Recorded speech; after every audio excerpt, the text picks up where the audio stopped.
So I wanted to talk a little bit about photography because I feel like this is helpful for people to know because it's just things that I've kind of learned. So one of the biggest things I learned, and I know it goes against what everybody says, that the gear does not make your photography, but in my case it really did. And it's not necessarily saying that like I couldn't take photographs with other gear. It's more that it wasn't until I got the gear that I really wanted and needed that my photography took off. It wasn't until I got a full frame camera body that I noticed a drastic improvement in my photography. And I think a lot of it comes to personal preference because you may have some people who are perfectly fine with basic beginner cameras and can get great shots that they personally like. For me, I personally like the more like blurred background and very like Pinteresty looking kind of photos. I'm not as much into nature photography, which if you are, you can do that easily with just about any camera. So I started out when I started with DSLR cameras, because I had a lot of cameras growing up. When I started DSLR cameras, I got a Nikon D53, I think is what it was. Because I was starting out, I just wanted one. I didn't know anything about them, but I knew that Nikon was cheaper. And I had like no budget. I was in grad school. So I bought a used one off eBay and I took it out, did lots of photos. I had a very basic lens. I think it had the kit lens on it too. And I think over time I got different lenses. So at one point, I still wasn't really happy with it. I upgraded to the D7100, which was a much more advanced camera, still not full frame. And I even got this super, super expensive Sigma lens to do like astrophotography and stuff. And I will say that lens was phenomenal for like portraits and all that stuff. The thing is, that lens with that camera was so heavy. It was even heavier than this, which is a pretty heavy setup. That lens still stuck out about this much longer. And it just like, it was ridiculous. Like I didn't like it and I still didn't like how the pictures came out. And here's part of the reason. Each photography brand has their own color science to how pictures show up. So Nikon photos look very different from Canon photos, which also look very different from Sony photos, which look very different from Fujifilm photos. So that's part of the difference too. I hated the color of how the Nikon photos looked, and it felt like I was never happy with how they looked in camera. I always felt like they kind of looked a little washed out and very yellow, and then like kind of almost hazy. No matter what lens, anything I used, they just didn't look sharp enough to me, and like just the colors were just kind of eh. So then I still kept the Nikon stuff. I saw someone on Instagram, I think it was like Carly Kloss, had an Olympus camera. And it was, well, this is a newer model because I had an accident with mine. It was this one. And I loved how cool and vintage this little camera looked, and still was like, it's great for travel. It's, you know, all that. It doesn't have a lens on it right now, but loved it. And I was like, you know what? I'm just gonna get one of those. And it was still a pretty expensive little camera. And I had the kit lens, and I actually at the time I bought a little pancake flat prime lens for it because I knew that I needed that for my photos to look better. So I got this one, which actually is a Panasonic lens, but you can use both on Olympus. And this is the 20mm, but it's got 1.7, which the only thing about micro four thirds is you have to double that to get what it actually would be on a full frame camera, which is why the pictures still don't look quite like they would on a full frame camera because of the sensor size. But I was so happy with this and how these were turning out. My photography instantly took off because not only was I happier with the photo quality and the color science that Olympus has, which I love how their photos look, but also the portability and ease of this camera allowed me to carry it in my purse everywhere. And I literally would take this camera everywhere, and that alone made me practice more, made me try harder to not use my cell phone, which back then cell phone cameras were still pretty bad anyway. But like that really improved my photography. So then like over the next few years, I got like a couple more. I think this was the next lens I got, another Panasonic, because usually the Panasonic ones are a little cheaper than the Olympus ones, but they still work great. And this is a 42.5, which means in full frame terms, it's close to a 90mm, I guess, because you double it. But either way, again, stunning for portraits and everything. But I still was like, I think it was a while before I upgraded. I got one of the ones I'm selling, I got the EPL9, and I bought it new too, but like right after I got it, I realized I liked this one better. I just liked using this one better. It has more knobs, so it's more of an advanced camera. The EPL9 is a little bit more of a beginner camera. It's also known as like the vlogger, YouTuber kind of camera because of just how it's made and like the influencer camera. And I just needed something with a little more, which is why I have this one. And then right as I was about to leave for England, I don't know. Either way, at some point, the other one got destroyed by a can of Coke, so I upgraded to this one, which is the same, just a newer model, and I took this to England with me. I think that was also the same year that I traded all my Nikon gear and bought at the camera store. I traded it all in, and I had some expensive stuff too, which was really frustrating. And then I got a brand new but more basic Canon camera. It was a T7i, which was fine, and it was more just to see if I liked it. And then I got like the 50mm lens with it. And they did talk me into an L lens that I didn't like. It was a zoom lens. I'm just not a zoom lens person. And then on top of that, I also got, what did I get with it? Oh, I got like a 24 lens, which was fantastic because the T7i is a crop sensor. So the 24 made it more like, it made it a little wider because the 50 is so tight on a crop sensor because it's cropped, so it's not really 50. I don't know how to explain it because I don't know exactly what the multiplication factor is on the Canon. I only know that Olympus you double. But either way, I noticed instantly using that camera that I liked the colors of the Canon. But the camera itself was still very beginner, very basic. It didn't have enough knobs. It didn't have enough like controls for me, who was getting more comfortable with manual, thanks to Emily, who when we were in London and using the same camera showed me tricks of how to really use manual with this camera. And ever since then, it's like, wow, I love using manual. I don't want to go back. I love it. And I never thought I'd get there.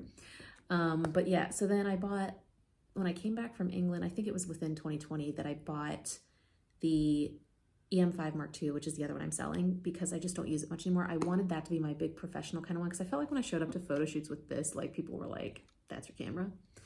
So I bought that one and I bought it with this is a different camera, but I bought it with this professional level lens, which is a zoom lens, but it is a really good one. It's the 12-40, but so it's basically like a 24-80 and like the range, but I still just felt like I wasn't quite getting what I wanted out of that. So this is like 2020 and 2021 were like the year of me just experimenting with things, mostly 2020. Then at the end of 2020, I decided to get the Pen F because I loved how it looked. It's like this vintage little looking camera that I gotta find. Oh gosh, that chain is loud. Looks very similar to my EM10, but it's a much more advanced, it's a very advanced little like retro looking camera. So I don't know if it'll focus on the camera. Come on, there you go. So it's a very pretty little camera, but it has a full flippy screen, which is fantastic. It's just a very sharp little camera, and it has this cool black and white mode that the black and white photos on this look phenomenal. I can't replicate them in editing. I don't know what it is that they do with that, but it looks great. So anyway, so I don't use this one much anymore, but this is like a sentimental thing that I will not get rid of. The other two, I'm coming to terms with I need to sell them because I don't use them, and they're literally just collecting dust, and there's no point for that when someone else can enjoy them. This one I won't sell either because as much as I don't use it as much, it is like probably the thinnest camera. That's a nice camera that I own, and I can take it for traveling and things. And it's just really cute and vintage. Anyway, this is a really longer video than I thought it was going to be. But then 2021, I decided to take the plunge and trade in my camera, my Canon gear.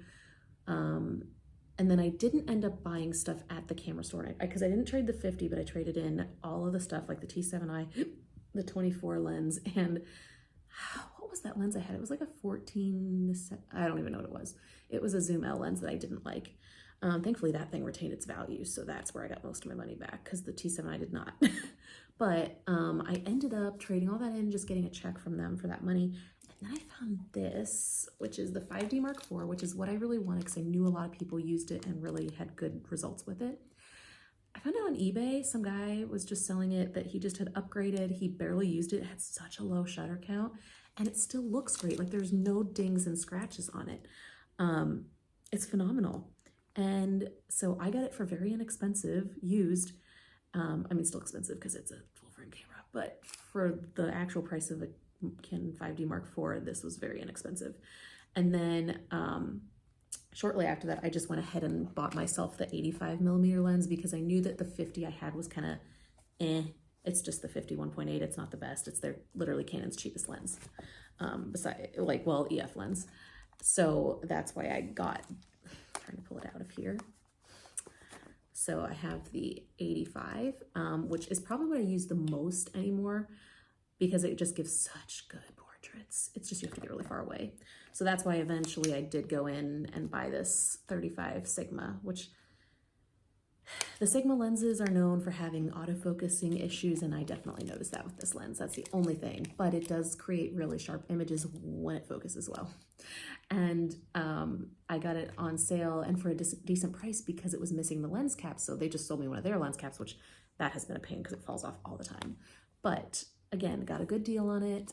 This is what I've started using since like March of last year, March I think is when I got this, maybe April.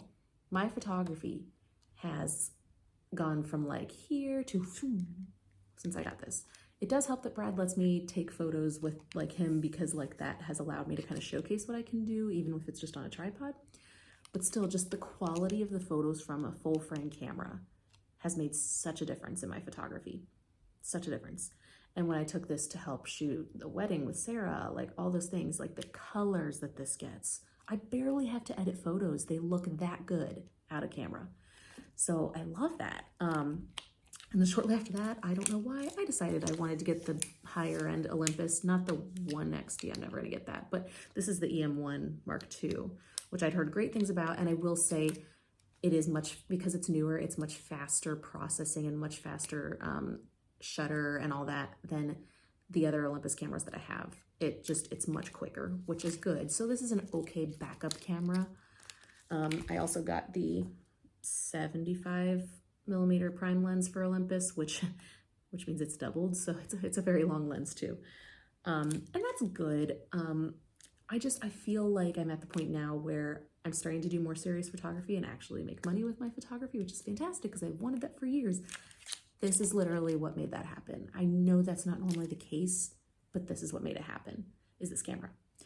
And so now I'm looking to sell some cameras and make more money on photo shoots to hopefully buy a second body Canon full frame camera. I think I'm gonna go with the RP, which I know is the entry-level mirrorless full frame, but it's just for being a backup and a travel camera so that I can like have that as a backup if I end up doing weddings and like say Abby's my second shooter. I need a camera for her to use. The Olympus is not gonna give consistent results with this. So that's why I need that. Also just have a backup camera in case something happens with this. So I need that, and that's what I'm saving up for now because that's gone down a lot in price since it's older now and they've got a lot more newer models, but I think it'll still work perfectly for me for being a backup camera as well as a smaller travel camera. I'm still gonna need the adapter to adapt my lenses, which this lens may be a pain, so I may not even use that on there, I don't know. But I'm not planning on buying the R lenses right now. I'm just gonna use what I've got.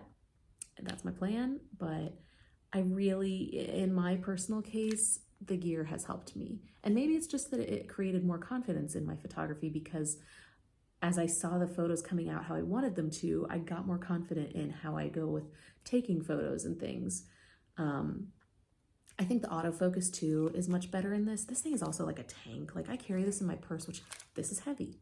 Also why I want the RP, because then if I'm just going to hang out with people and I still want to take a camera with me, I can take a camera that I know will perform really well, but also I don't have to have this in my purse, which is heavy. Because right now, if I want to take a smaller camera, I'll take like the Pen F, or I'll take even this with like the other lenses on it, because this is very light compared to this, but it's still big and heavy. So like mirrorless and then the DSLR, it is a difference, but you know.